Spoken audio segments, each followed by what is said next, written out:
Today I'm with Barnaby, Year 12 student and open water swimmer. This is an amazing conversation. He's about to swim the English Channel. You'll love Barney. Come with me now. Welcome to Mount Kelly Conversations, the podcast from Mount Kelly in Devon. In each episode, we have conversations with pupils, with staff and with other people in the school community to find out more about life at the school. Come with us now as we get right into this episode.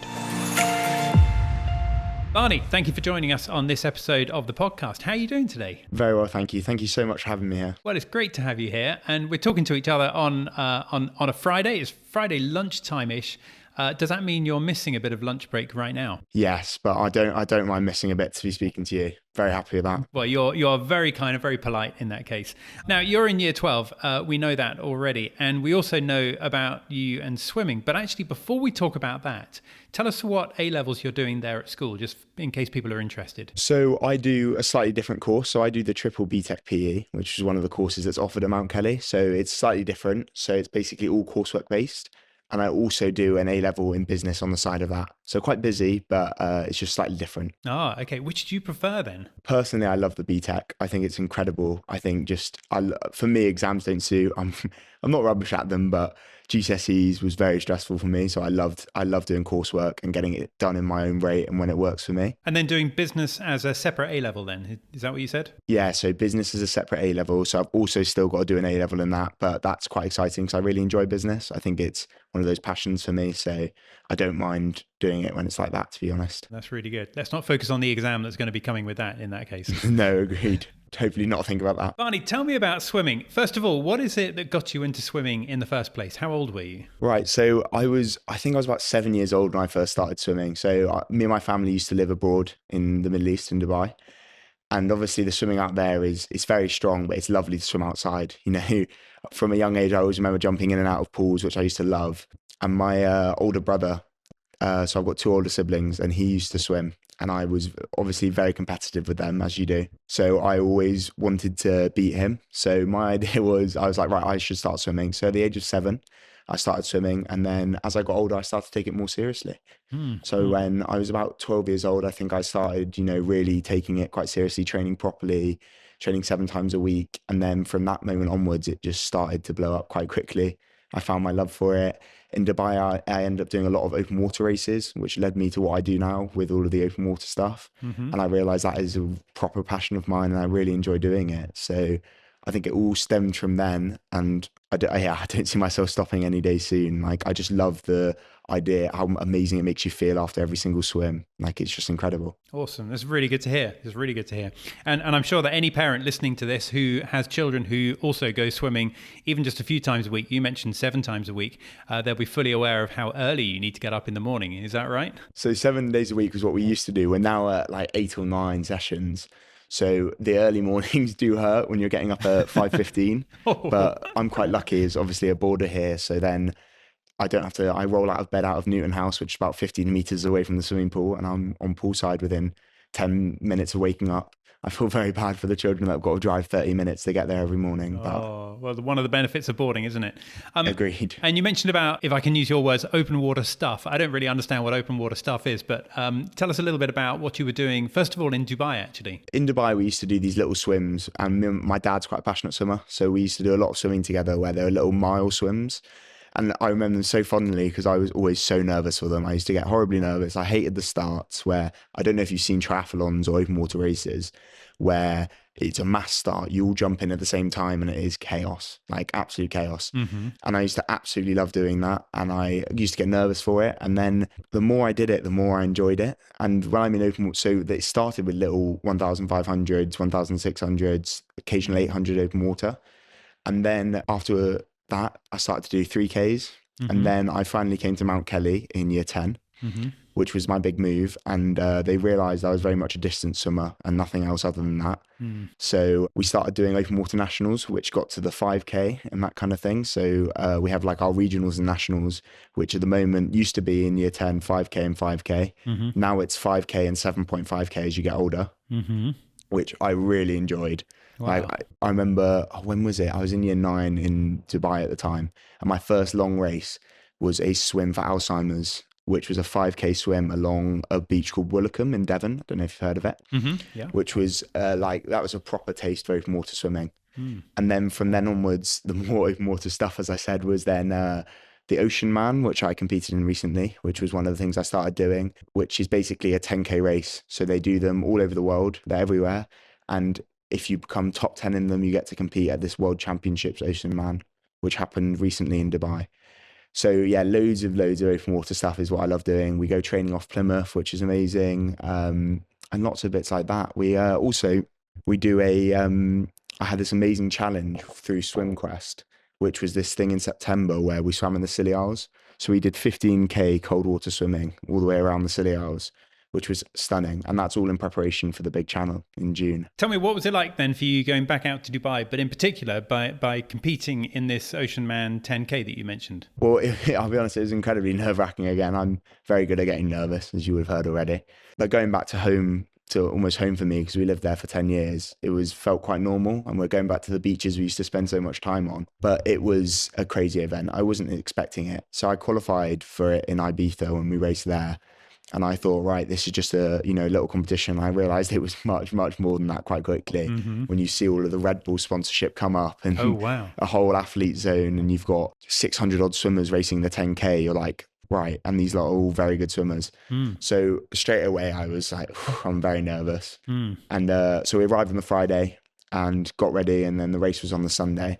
And the race was absolute chaos. From the minute we started, it was basically, the idea was the wind was meant to come in at 12 o'clock for that race. And I was hoping, my idea was I wanted to medal as a under 19. And I was like, right, the wind's coming in at 12. I should finish the race at 12:15. It should take me about 2 hours and 15 minutes. Fingers crossed, that's what should happen. The wind happened to come in at 11 o'clock instead, which meant that was halfway through my race. So we started off the race. I got a nosebleed in the first 20 meters of the race. How come? Which was not fun. Well, when we all start, there were people jumping on everyone. So it gets very chaotic. And I got elbowed right in the nose off the start. Oh, no. Which put me in a bit of a bad mood. But that was fine. And the first lap was absolutely stunning. I was sitting in about 5th place overall. And I was really happy. And obviously you don't know what age group's in front of you. So I was like, I could be 5th right now, but I could be 1st. Like, God knows what's going on. And then the first lap was stunning. I'm looking at the skyline because it was 2 laps of a 5K course. And I was like, right, this is really nice. And then all of a sudden, the gates opened up and the wind picked up and the waves got huge. And I got horribly seasick very quickly. Oh, no, really? To the point where on the first, my splits were horrendous. They went so much slower. And I threw up 3 times on the final leg coming in.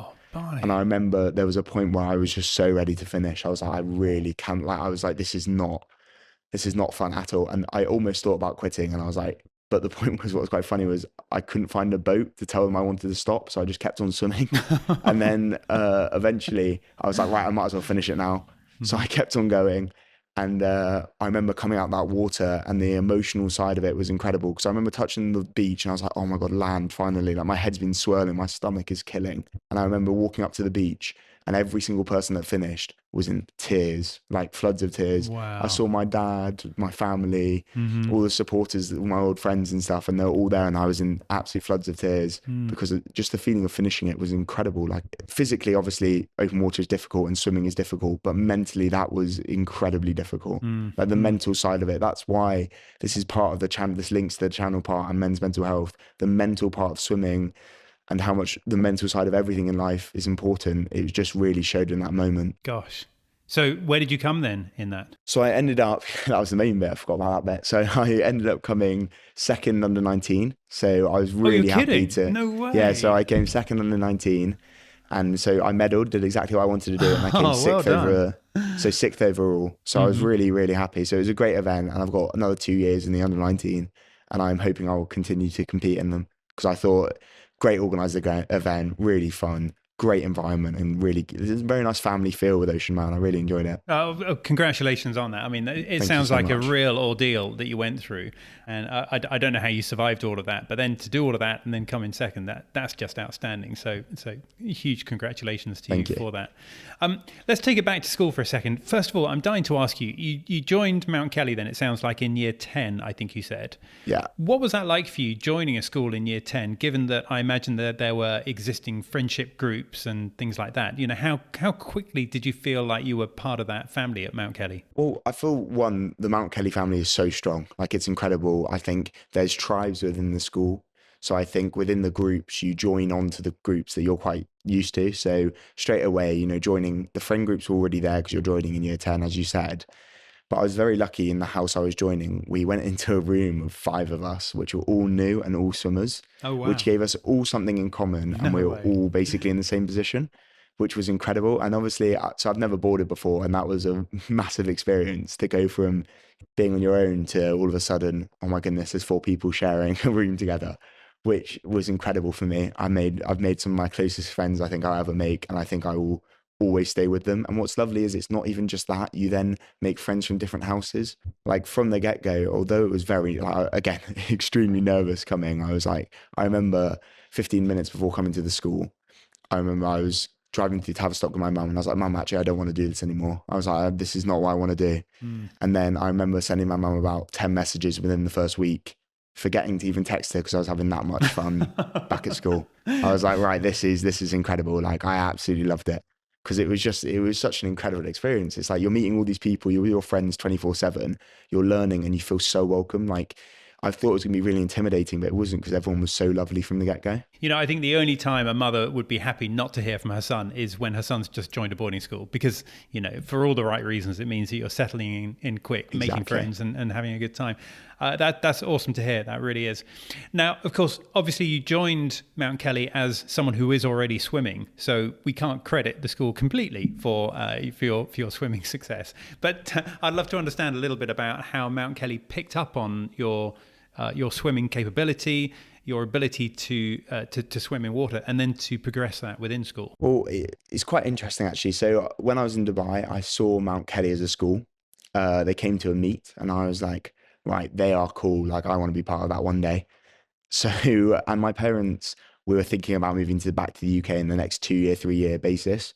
So we were like, right, I think I'd like to go to a school like that. And straight away, although you say, yes, I swam before, and I did, the improvement made as soon as I came to the school was incredible. So obviously, so they look at how good of a swimmer you are. That's not great, but they look at you and they go, right, so what squad are you going to suit? Sprint, middle distance, elite, depending on a FINA point basis. So that's the scoring you get based on your swimming. And obviously, it's quite difficult being open water more now because you don't get points on open water. So it was mainly on the pool 1500 and 800 for me. So straight away, I was put in distance squad. And I was put with this incredible coach named Neil Edwards, who's still coaching me to this day. Okay. Who's supporting me through everything I do at the moment, which is incredible. And honestly, it was such an amazing experience, because I think, what was it? This won't make sense to a lot of people, but first time I entered Mount Kelly with a 1500 time of 18 minutes. And by the first half term, I got my 1500 time down to 16 minutes and 30 seconds. Wow, that's so a I big dropped Yeah. a minute and a half in half a term, which was incredible, just due to the sheer professionalism from the school and how just everything's about swimming. Like, for me, I love that. Like, if you love swimming, it's perfect for you, because you're with a department you're doing all these plans, you're setting goals, you're filming your swimming. Like, it is such an incredible experience, and you don't get it anywhere else. Like, I've been in other programs and it is not that incredible. Like, this is such a well-organized program. You always need to step back a bit, and I always try and do that to live in the moment. And you step back and you think how lucky you are to be in such an incredible group with such incredible swimmers as well. There's always someone to push you on. There's always someone quicker. There's always someone you may want to beat. You've got friends in your squads. It's incredible. It's What an really impressive good. outlook on life. Yeah, I'm full of admiration for all of this. I really am. And also full of admiration for this idea that I've been told about, that you want to swim the channel. Is that right? Yes. So as I mentioned before, so the English Channel, 34K. Yeah, so it all came about. I was 12 years old, and I said to my mum, I was like, I want to swim the English Channel. She was like, you're nuts, you're not doing that. And I kept on asking for a long time after that. And back then, the youngest person to swim it was a 12-year-old. And I worked out if I swam it that summer, I'd be the youngest person to do it. So I was like, right, I need to do that. Turns out they don't let people under 16 do it anymore. Oh, So really? Oh, no. Yeah, so they stopped that. So my whole plan was scuppered. And that, of course, means that the person who has the record for being the youngest will stay. Has always got that. Yeah, so he's now stuck with that, which is quite a nice record to have. So that's never getting beaten. So basically, yeah, I kept on begging my mum, and then eventually, when I came to Mount Kelly, I was in my first year, and I remember sitting in my room, and I was like, right, I'm gonna do it. I'll book it, and then just tell my mum I booked it and see what she says. So I was a bit sneaky. I went through the Channel Association and I texted the pilots. So that's the first stage. So you go onto their website, you've got these pilots who have got their fishing boats, and they are the group.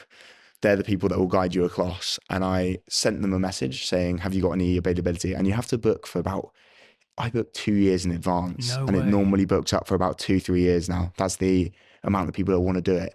But just to mention, only 1,800 people have ever finished it. Wow, So no way. it's, yeah. So it's a very small amount of people. Mm. So I think over 5,000 people have attempted it now. So there's a huge demand for it. Mm. But I remember I was wanting to swim it. So I sent these guys a message and I got a reply. And I was like, oh, I've actually got to do this now. And I was like, oh.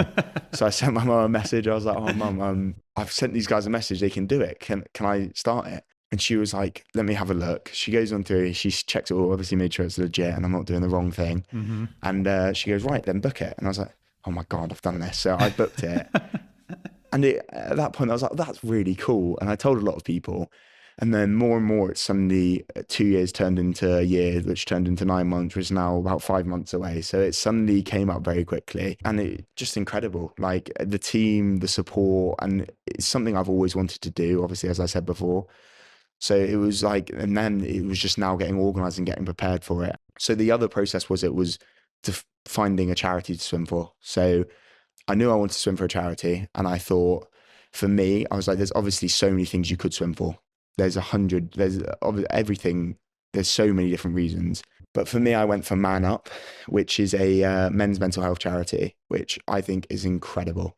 They basically fund research and seminars for research towards men's mental health and seminars for people that may be experiencing issues or having to deal with it. From being a young lad in today's society, it is really hard to navigate. And it's not me taking it away from any other mental health issues. It's the fact that you see there's this whole stigma against men's mental health and the phrase man up. And that's where the charity came from. The phrase that you must man up is a myth. It's not true. It's so difficult nowadays. And I've been very close to many people that have struggled very closely with it. And it's really hard to watch because you see how much pain it's taken just to talk to your best mate about it.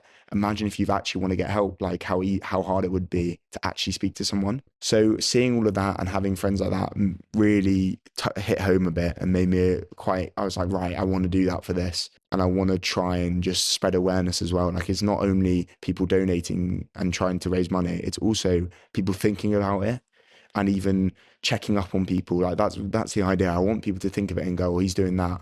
I've got a mate, let me check up on him. Because the scary signs of it is you'll see people and you'll be like, yeah, he was just laughing with me, having a great time. But little do you know, he's in his room, bawling his eyes out, really upset about something, but you just wouldn't know. Like it's really difficult to see the signs. So I think that's the main reason I want to submit for them. Wow, it's so impressive. That really is so impressive. Tell me something you're fearful about when it comes to doing something like swimming the English Channel. I think I underestimated it quite a lot on my mind. From swims I've done recently, I've realized you can't underestimate it because I've done 10Ks and they've really hurt. And I think I'm scared mental side because I've spoken to a lot of people and I think a lot of people have tried to scare me a little bit off of it from the fact that they're like the mental side of you can see France from quite early in the swim and then it doesn't move. Like you just see it there and it doesn't get any closer for about 5-6 hours, which is really difficult because you don't think you're progressing. And I've seen videos of people where they've got it stuck in their head that they're not moving, that they're staying still, which is really, really stressful. Because imagine you're swimming and you're pushing everything you've got and you're thinking, right, I'm not moving forwards right now. Like you could get quite a scary feel. So I think that's a big fear for me. I think the cold water's a fear. But I was very lucky. I'll tell you a quick side story. When I was in the Scilly, I was doing this cold water swimming. Yeah. I got in touch with now she's become a very good friend and very helpful to my journey, named John, who basically he is part of this organization called SwimQuest, which does open water holidays, which are incredible. And he swam the channel and he's good friends with this other man named Nick Adams, who is an incredible swimmer. He swam the channel 17 times. Wow. He swam his first one at 16 years old. No, sorry, 15 years old. Wow. And then did a 2-way at 16 years old. He's an incredible guy. Anyway, they're both supporting me to do this, which is massively helpful because one of my big fears is the cold water. You're swimming in sub 16 degrees, which is not easy. I've been trying to get used to it, and it's really not easy. So they're massively helping me. So I've got an incredible camp with them in March where they do a channel preparation camp in Croatia where we swim. You do your qualifying swim, which you need to do, which is 6 hours. So you have to do a 6-hour swim in sub-16 water. So that's what we're doing in Croatia, which they're helping with. But I've started to do some different cold water swimming, and oh my goodness, it's cold. But that's going back to the men's mental health side. I think the whole point of the channel links quite well with it because cold water immersion and cold water therapy is such a huge part of it. Like I feel like getting in cold water makes you feel amazing. I'm not saying everyone has to go for a swim in cold water, even have a cold shower, like it will make you feel so much better. Like it just mentally helps you think, makes you feel stronger. Like it is really, really incredible. So I think, yeah, the cold water was one of my big fears because I've done some swimming in we did 7 degree water recently in Ireland. That was cold. So the coldest I went to recently was in a Lido near where I live, which was 3.4 degrees, which was really not fun in the slightest. I was talking to my coach, Neil, about it, Neil's my main, I spoke about these other guys, but Neil Edwards is my main supporter through all of this. He's going to be my pace swimmer on the day. He's on the boat. He's incredible. And we spoke about it, and you just lose all sensation in your hands. Like you don't feel anything. You're trying to move your goggles, and just your fingertips don't work. Like it is. This sounds awful to me. This really does. Yeah, you think why would you do it? But I'm not saying do that. That's an extreme side of it. But it is. It's incredible. I love it. Barney, I'm keeping an eye on time. Just one quick final question: what are you planning on doing after you leave Mount Kelly? What happens next in your life? I have a feeling I'm a bit connected to these endurance swims. So I think there's a chance. I think there's a chance I will be continuing doing that. But I just really want to see where things are going with swimming. I think I'd love to go to performance swimming uni, preferably in the UK. I'm thinking Loughborough, Bath, something like that. Okay. But just continue my swimming and education and see where it takes me, really is the idea. And always stay connected to Mount Kelly because it really has a lot to do with who I am today and the swimming that I do and the confidence it's given me. Like if you spoke to me in year 10, I would not be like the person I am today. And I think that has a lot to do with Mount Kelly and the coaching, the swimming and the academics. I think it's incredible. Amazing. And then final, you mentioned about Man Up, that men's mental health charity. Yes. I'm guessing they've got a website. Do you know what the website address is? They've got a website, but I have got my fundraising link, which has the website in it as well. So hopefully we might put the fundraising link in the description. So we've got all of that, which will have the link to the website and to if you can donate towards the actual fundraising link as well. But it can also be found on Instagram pages. So that's on my Instagram as well. Well, we'll put a link to that in the show notes for this podcast episode. But also, people hearing this, guys checking up on other guys, women checking up on other guys as well. All of us really just checking up on each other is a great thing to do, nevertheless. Great. Barney, it's been a real privilege talking to you. I appreciate you giving up your time, your lunch break, of course, to be here to talk to us today about this. Super impressed with what you're doing in your life and at Mount Kelly. Thank you so much for being here and explaining all of it to us. Thank you so much. Cheers. Really enjoyed it.